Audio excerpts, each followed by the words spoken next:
DM news Gujarati. વિશ્વની સૌપ્રથમ ગૌમૂત્ર ડેરીનું વિધાનસભાના અધ્યક્ષ શંકરભાઈ ચૌધરીના હસ્તે ભાભર ખાતે લોકાર્પણ કરવામાં આવ્યું। વિશ્વની સૌપ્રથમ ગૌમૂત્ર ડેરીનું અધ્યક્ષ શંકરભાઈ ચૌધરીના હસ્તે લોકાર્પણ કરવામાં આવ્યું। હવે ભાભર પંથકના ગોપાલકો દર મહિને 18 લાખનું ગૌમૂત્ર વેચીને કરશે લાખો રૂપિયા કમાણી। ભાભરમાં દેશની સૌપ્રથમ ગૌમૂત્ર ડેરી ખુલ્લી મૂકવામાં આવી। ગૌપાલકોમાં ખુશીની લહેર જોવા મળી। ગૌમૂત્રો અને અન્ય ઔષધિઓ ભેળવી બનશે ખેત પેદાશો, ફૂગનાશક, પાકરક્ષક અને પાક વિકાસ દવાઓ। આંતરરાષ્ટ્રીય અને આંતરરાજ્ય સરહદી વિસ્તાર એવા ભાભર તાલુકાના અબાળા ગામે છેલ્લા કેટલાક વર્ષોથી એક ગૌપ્રેમી દ્વારા ઓર્ગેનિક ખેતી માટે અને ગૌધન જતન માટે ગૌપાલકોને પ્રોત્સાહન આપવા માટે 5 રૂપિયા લીટરના ભાવે ગૌમૂત્ર ગૌપાલકો પાસેથી ખરીદી એક નાનકડી ગૌમૂત્ર આધારિત ધનભૂમિ નામની પ્રવાહી દવા બનાવી ખેડૂતોને ખેત પેદાશોમાં આપવામાં આવતી હતી અને સારું પરિણામ મળતા અનેક ખેડૂતોએ ઓર્ગેનિક ખેતી તરફ વળ્યા છે। રોજનું 1500 લીટર ગૌપાલકો પાસેથી ગૌમૂત્ર ખરીદી વેસ્ટ જતું ગૌમૂત્ર બેસ્ટ બનાવી આ ખેડૂતોને ઓર્ગેનિક ખેતી માટે પ્રોત્સાહિત કરવામાં આવ્યા હતા। નાની એવી 1500 લીટર ગૌમૂત્રમાંથી પ્રવાહી જૈવિક ખાતર બનાવતો યુનિટ સામે ગૌપાલકો વધુને વધુ ગૌમૂત્ર વેચાણ અર્થે આવતા હવે રોજનું 10,000 ગૌમૂત્રમાંથી પ્રવાહી જૈવિક ખાતર બનાવી શકે તેવી ભાભર પાસે દેશની સૌપ્રથમ ગૌમૂત્ર ડેરીના મોટા પ્લાન્ટનું આજ રોજ ગુજરાત વિધાનસભા અધ્યક્ષ શંકરભાઈ ચૌધરી અને પૂર્વ કેન્દ્રીય મંત્રી ડોક્ટર વલ્લભભાઈ કથેરિયા અને પરમ પૂજ્ય બ્રહ્મ સાવિત્રી સિદ્ધ પીઠાધીશ્વર જગતગુરુ બ્રહ્મ ઋષિ તુલછારામ મહારાજની ઉપસ્થિતિમાં ગૌમૂત્ર ડેરીને ખુલ્લી મૂકવામાં આવી હતી।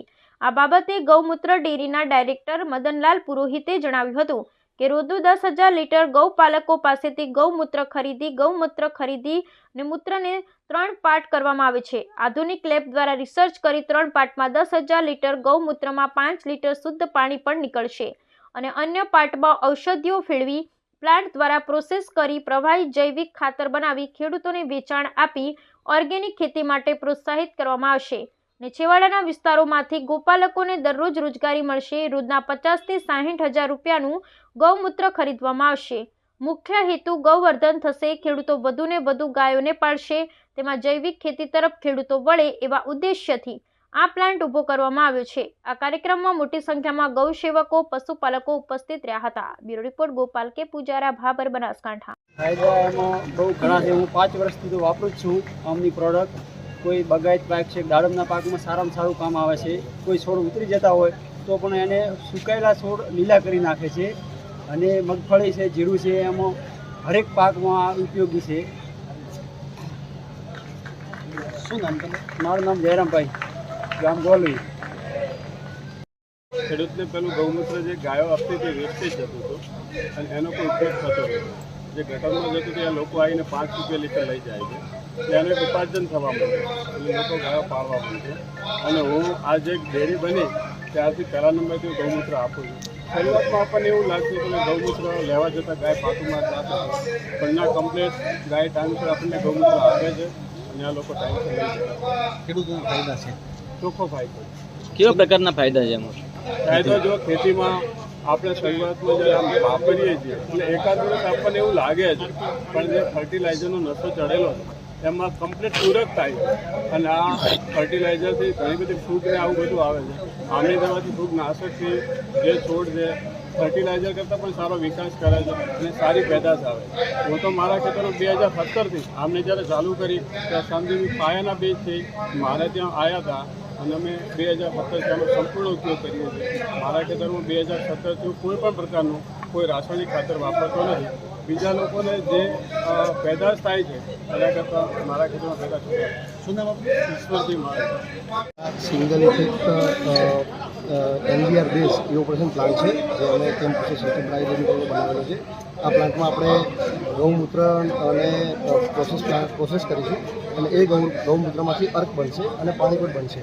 અર્ક અને જે સોલ્ટ બને છે એ આપણે ફર્ટિલાઇઝર, દવાઓ બનાવવામાં અને બધી જગ્યાએ યુઝ થશે। જે પાણી હોય છે એ આપણે રેગ્યુલર યુઝ માટે પણ વાપરી શકીએ। આ જે ગૌમૂત્રમાંથી અન્ય પ્રોડક્ટો પણ બને છે ખેડૂતોને અથવા લોકોને કયા પ્રકારે કામ કઈ કઈ પ્રોડક્ટો કયા પ્રકારે ખેડૂતોને એ રીતે યુઝ થશે કે આ એક આપણું રાસાયણિક મતલબ આપણું સેન્દ્રિય ખાતર છે. આ રાસાયણિક ખાતર નથી, જેથી આપણને જે ઘણી બધી આપણે આડી ઇફેક્ટો જોતા હોઈએ છીએ સેન્દ્રિય ખાતર યુઝ કરવાની. તો રાસાયણિક ખાતરથી આપણે આ ખાતરથી આપણે ખેડૂતોને લાભ થશે. વિશ્વની પ્રથમ ગૌમૂત્ર ડેરી દ્વારા એક અદ્ભુત કામ અત્યારે આ ભાભરના આંગણે થઈ રહ્યું છે. આ આપણી સંસ્કૃતિ પ્રમાણે સર્વશ્રેષ્ઠ કામ છે. ગાય માતાને બચાવી હશે અને એક અદ્ભુત કામ કરવું હશે તો આ કામની અંદર આગળ વધવું પડશે. આ કામ કરવાનો આપણને બધાને અવસર મળ્યો છે, એ આપણા માટે બહુ જ મોટી બાબત છે. જય હિન્દ, જય ભારત. જે અત્યારે જે ગૌમૂત્ર દ્વારા જે ખાતર બની રહી છે એના બાબતે આપણી જે જમીન જે યુરિયા અને વિવિધ ખાતરો દ્વારા નાખીને જે ઝેર જમીનમાં નાખી રહ્યા છીએ, એ ઝેર આ ગૌમૂત્ર દ્વારા બનતી દવાઓ નાખીશું આપણે જમીનની અંદર તો જમીનને પાછી જીવંત કરી શકાશે અને જમીન ફળદ્રુપ થઈ શકશે. ખેડૂતોને શું સંદેશો આપવામાં? ખેડૂતો વધુમાં વધુ આ પ્રોડક્ટનો ઉપયોગ કરે અને ગૌ માતા દ્વારા જમીનને આ ભૂમિ માતાને જીવંત કરે. ડીસાથી ભાખર સુધી શ્રીમદ ભાગવત કથા અને પ્રાણ પ્રતિષ્ઠા મહોત્સવ નિમિત્તે ભવ્યાતિ ભવ્ય શોભાયાત્રા નીકળી. ડીસાથી ભાખર સુધી ભવ્યાતિ ભવ્ય શોભાયાત્રા પોથી યાત્રા નીકળી. ડીસા નજીક ભાખરના ડુંગર પર બિરાજમાન શ્રી ઈસ્માની માતાના મંદિરે શ્રીમદ ભાગવત કથા 108 કુંડી સહસ્ત્ર ચંડી મહાયજ્ઞ તેમજ મહાદેવજીની પ્રાણ પ્રતિષ્ઠા મહોત્સવ એમ ત્રિવિધ કાર્યક્રમનું મહા આયોજન કરવામાં આવ્યું છે, જેમાં આજે ડીસાના સેવાભાવી અને ગુજરાત ભાજપ બક્ષીપંચ મોરચાના પ્રદેશ મંત્રી શ્રી કથાના મુખ્ય યજમાન પીએન માળીના નિવાસ સ્થાનેથી ભવ્યાતિ ભવ્ય શોભાયાત્રા પોથી યાત્રા નીકળી હતી. ડીસાથી દાંતીવાડા રોડ પર આવેલ ભાખરની પર્વતમાળાઓમાં બિરાજમાન શ્રદ્ધેય શ્રી ઈસ્માની માતા યાત્રાધામ ખાતે પૂજ્ય મહંત શ્રી 1008 રઘુનાથ ગિરિજી મહારાજ તેમજ ચાતુર્માસે બિરાજમાન મહાકાલ સેનાના સંસ્થાપક દિગંબર સંત શ્રી ખુશાલ ભારતીજી મહારાજ અને નાની ભાખરના ગ્રામજનો દ્વારા મહાદેવજીની પ્રાણ પ્રતિષ્ઠા નિમિત્તે 108 કુંડી સહસ્ત્ર ચંડી મહાયજ્ઞ તેમજ શ્રીમદ ભાગવત કથાનું આયોજન કરવામાં આવ્યું છે. તારીખ 17 થી 23 નવેમ્બર સુધી ચાલનારી કથામાં આંતરરાષ્ટ્રીય કથાકાર પૂજ્ય રમેશભાઈ ઓઝા ભાઈ શ્રી વ્યાસપીઠ પરથી કથાનું રસપાન કરાવશે.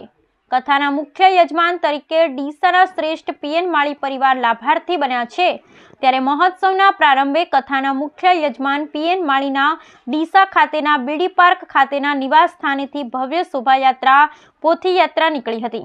યાત્રામાં એક હાથી, ઘોડા, બગીઓ સાથે પધારેલ સાધુ સંતો, મહંતો, નાગા બાવાઓની જમાત, વિશાળ સંખ્યામાં કળશધારી બહેનો, નાની ભાખર, મોટી ભાખર, ભાખરખેડા, કોટડા તેમજ ઈસ્માની માતા યાત્રાધામ આજુબાજુ વિસ્તારના ગ્રામજનો સહિત ડીસાના આગેવાનો શોભાયાત્રામાં જોડાયા હતા. ડીસાના ધનાવાડા ગામ પાસે વિદેશી દારૂ ભરેલ કાર એલસીબીએ ઝડપી. ડીસાના ધનાવાડા ગામ પાસેથી વિદેશી દારૂ ભરેલી કાર એલસીબીએ ઝડપી. એલસીબીએ બાતમીના આધારે વિદેશી દારૂ ભરેલી કાર ઝડપી. કારમાંથી 1488 જેટલી દારૂની બોટલ સહિત કુલ 4 લાખથી વધુ મુદ્દામાલ ઝડપી કાયદેસરની કાર્યવાહી હાથ ધરી. એલસીબીએ કાર ચાલક દશરથ ઠાકોર અને મનુભા વાઘેલા નામના શખ્સોની કરી અટકાયત. ડીસા રૂરલ પોલીસે 2 શખ્સો સામે ગુનો નોંધી વધુ તપાસ હાથ ધરી. ઉપલેટામાં માનવ સેવા ટ્રસ્ટ દ્વારા સર્વરોગ નિદાન કેમ્પનું આયોજન કરવામાં આવ્યું.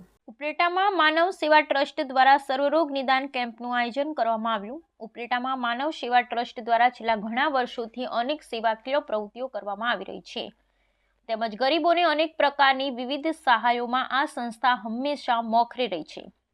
સાથે જ ગરીબ દર્દીઓને જમવા માટેની ફ્રી ટિફિનની સેવા ઉપલેટામાં અલગ અલગ વિસ્તારોમાં અનેક સેવાકીય પ્રવૃત્તિ કરી ખૂબ જ સારું અને લોકપ્રિય કાર્ય કરી રહ્યા છે.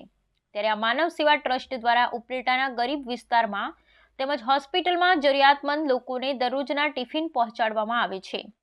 જ્યારે ઠંડીની સિઝનમાં પણ રસ્તા ઉપર રહેતા અસ્થિર મગજના લોકોને ગરમ ધાબળાનું વિતરણ કરવામાં આવતું હોય છે.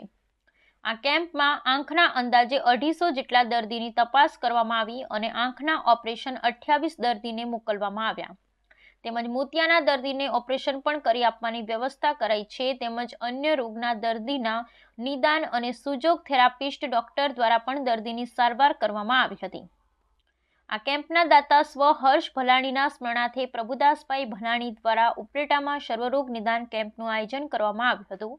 તેમજ કેમ્પમાં આવેલ તમામ દર્દીઓ માટે ભલાણી પરિવાર દ્વારા ભોજનની વ્યવસ્થા પણ કરી આપવામાં આવી હતી.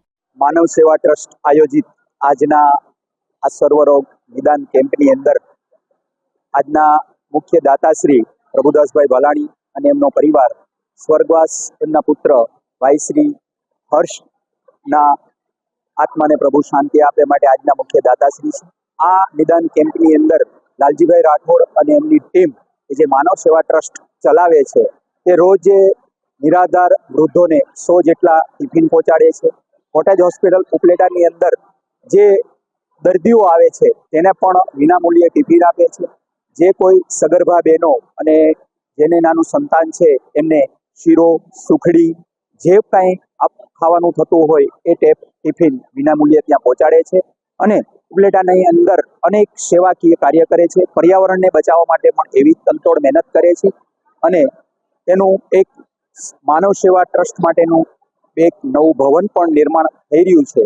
તો આ તકે માનવ સેવા ટ્રસ્ટ અને આજના જે દાતા છે એ બંનેનો ખૂબ ખૂબ આભાર કે જે ઉપલેટાની જનતા માટે આવા કોઈ પણ સ્વાર્થ વગર નિસ્વાર્થ સેવા ભાવનાથી જોડાયેલ છે અને સતત આવી નિસ્વાર્થ સેવા કરે છે. અને આજના કાર્યક્રમની અંદરથી હું પણ એક બોધપાઠ લઉં છું કે મારા સ્વર્ગવાસ પુત્ર દીપ વરુની યાદમાં માર્ચ મહિનામાં એમની પુણ્યતિથિ હોય, માર્ચ મહિનાના કેમ્પના દાતા તરીકે પણ હું આજે જાહેરાત કરું છું. જય હિન્દ, જય ભારત.